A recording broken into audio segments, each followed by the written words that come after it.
kas yra moralinis reliatyvizmas. Tai yra rašto principų atmetimas dėl tam tikrų kultūrinių normų, pavyzdžiui, nuodėmės normalizavimas. Tai, kas vyksta dabartinėme pasaulyje, krikščioniškame pasaulyje, mes tarytum atmetame tam tikrus dalykus ir pritaikome ir sakome, kad jau dabar viskas yra ok. Dabar galime gyventi taip, kaip norime. Tai moralinis reliatyvizmas tai filosofinė pozicija teigianti, kad moralinės tiesos, tokios kaip gerumas, teisingumas, dorovė, nėra absoliutus ar universalus, o priklauso nuo konteksto, kultūros, visuomenės, istorinių aplinkybių ar net individualių požiūrių. Kalbama apie tai, kad kartais žmonės skaito Dievo žodį ir stengiasi tą žodį pritaikyti pagal dabartinės pasaulio mums primetamas taisyklės. Taip, kaip pasaulis gyvena, taip, kaip jis mums įteigia ir tai mes sakome tada, jo, viskas ok. Pagal šią idėją moralės standartai, tai reiškia, žinot, kas yra moralė, ne taip, kaip aš gyvenu, moralės standartai yra subjektyvūs ir gali skirtis priklausomai nuo žmonių grupės ar asmeninių įsitikinimų. Ir pagrindinės moralinio reliatyvizmo charakteristikos yra šitos.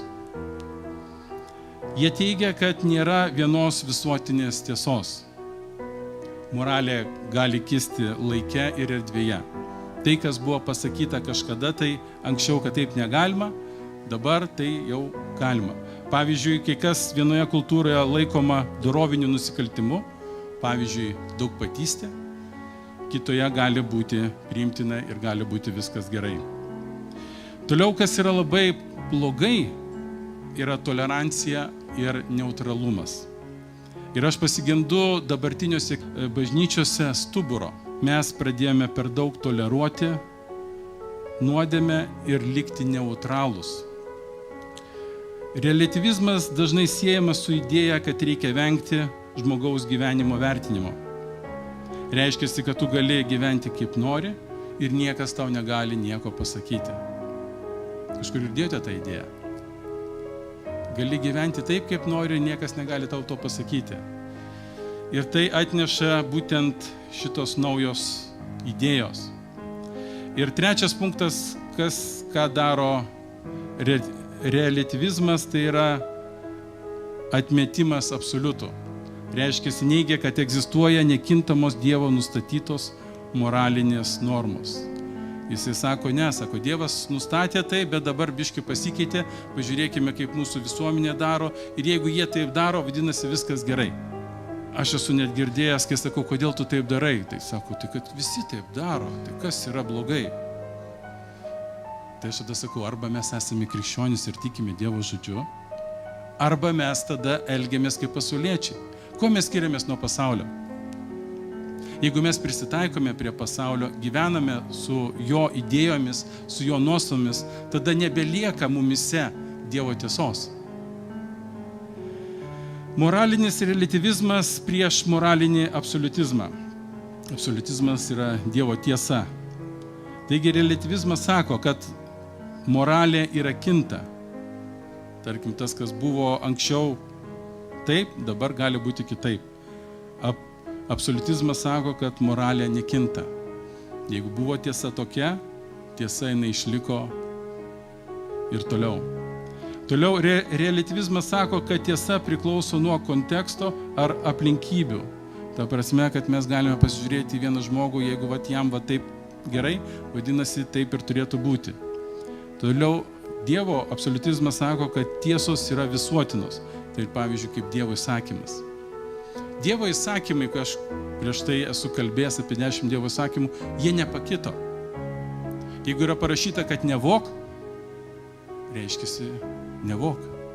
Nepaleistuvauk, reiškiasi nepaleistuvauju. Jeigu turiu gerbti savo tėvą, tai turiu gerbti savo tėvus. Ir reliatyvizmas kalba, kad nieko negalima tvirtinti absoliučiai. Tačiau Dievo žodis sako, kad kai kurie dalykai visada yra blogi ir kai kurie dalykai yra visada geri. Taigi, koks mūsų kaip krikščionių požiūris turėtų būti į šitą nuostatą?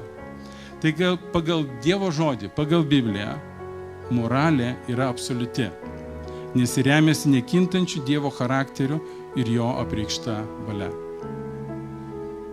Dievo žodis nekinta, Dievas nekinta, koks jisai buvo pačioj pradžioje prieš sukuriant pasaulį, jis išliko toks pats, lygiai toks pats, jo tiesos nepasikeitė. Jėzus pasakė, aš esu tiesa, Jono 14:6, jis yra tiesa, Dievas nepasikeitė. Toliau kalbama, kad visas raštas yra Dievo įkvėptas, Dievo žodis yra nekintantis.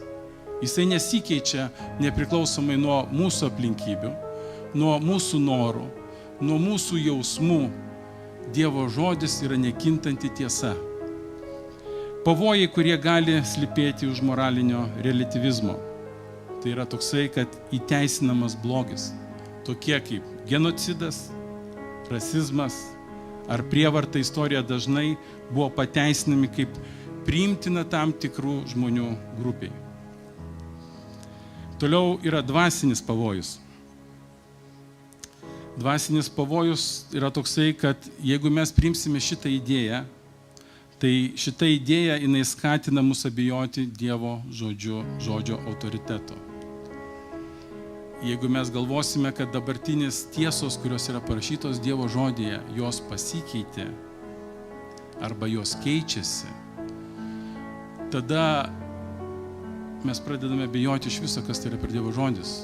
Kur yra ta tiesa, kur yra nekinta. Tada mes visą, ką mes skaitome, galime interpretuoti arba pritaikyti taip, kaip norime. Ir Izaijas perspėja, 5:20 sako, vargas tiems, kurie vadina piktą geru arba gerą piktu. Toliau, asmeninės atsakomybės sunyksta.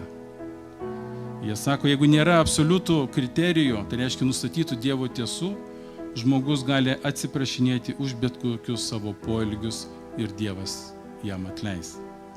Kai kurie net sako, aš net esu girdėjęs, sako, aš jaučiu, kad tai yra teisinga.